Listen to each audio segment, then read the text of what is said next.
Wait, did you call up your mum like before you came down? No, so I messaged her this morning because she was like, "Oh, what's on for today?" Yeah. And I was like, "Oh, I have an interview today to do." And I was like, "Can I ask you a few like questions about like our history and whatever?" Yeah. And she sent me like pages on pages of like all of our history and photos and everything like that. What? And I was like, "Thanks, Mum. I've got to go now, so I'm gonna read it later." Thanks for the information. Yeah, exactly. Yeah.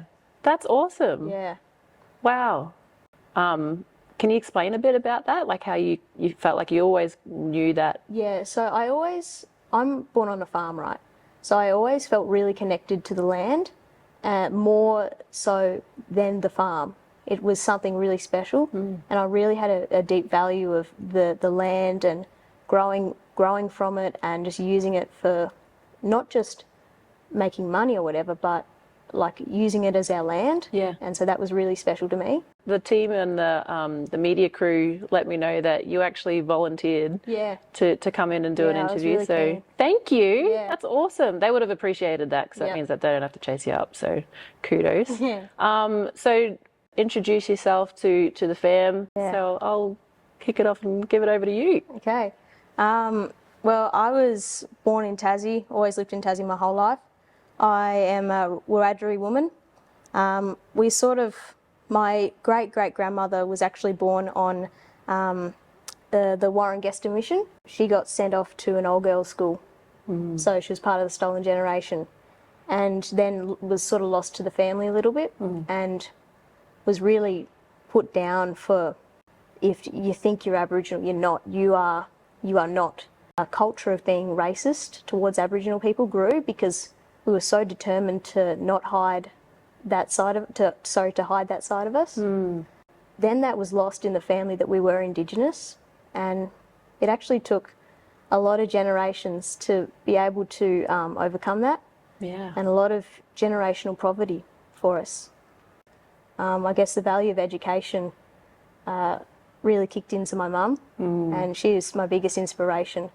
That she turned her life around, and I am where I am today because of her. I think she's just so special to me. Yeah, and so I guess I was so keen to jump on WEX because it's work experience in the government, it's valuing education, and seeing and hearing the stories of my mum. That just really hit home for me. Like, there's this opportunity to go and experience that and do better for our family, our heritage that was lost. And now we own that Indigenous side of us. Yeah. Yeah. Wow. Makes me want to go and like call my mum, tell her that I love her, Yeah. give her a hug.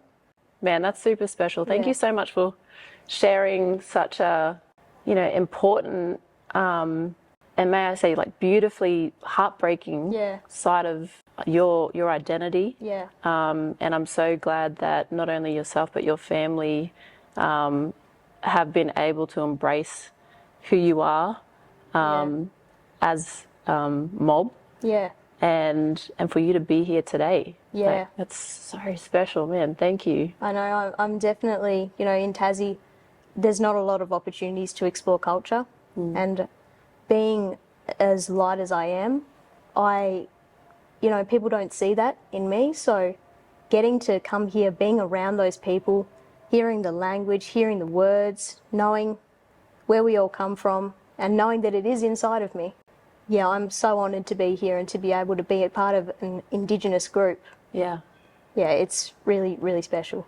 Has this been your first time in Canberra? Or? Yeah, it has. It is. And part of our Indigenous story, and my mum's really wanting to explore it, was we used to go on camper van trips every school holidays to Northern Territory, go through the outback, South Australia, Queensland.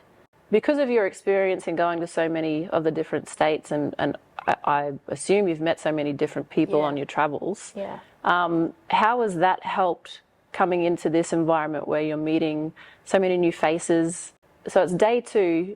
How have you found building those relationships and meeting people and using what you've learnt over the course of your travels in WEX? Well, actually, on the first day when we were doing the art culture in the registry room, I sat down and I met a few people and talked to a few people who were from Townsville.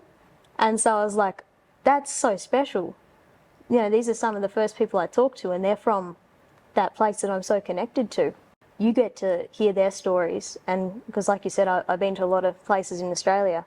I've heard a lot of stories, and I think these people are some of the most special I've heard, because we are the future of the Indigenous face of Australia. Yeah. What's one thing that you want people to take home once they leave WEX this week? I think take in every moment of WEX, because it's, you know, only a very short time. We're on day 2, like you said. And don't just keep it to yourself when you take it back. And like, I want everyone to grow from this, but make it so that our communities can grow as well. Beautiful. Beautifully said. Thank you so much, sis. Thank you. Enjoy the rest of the week. You too.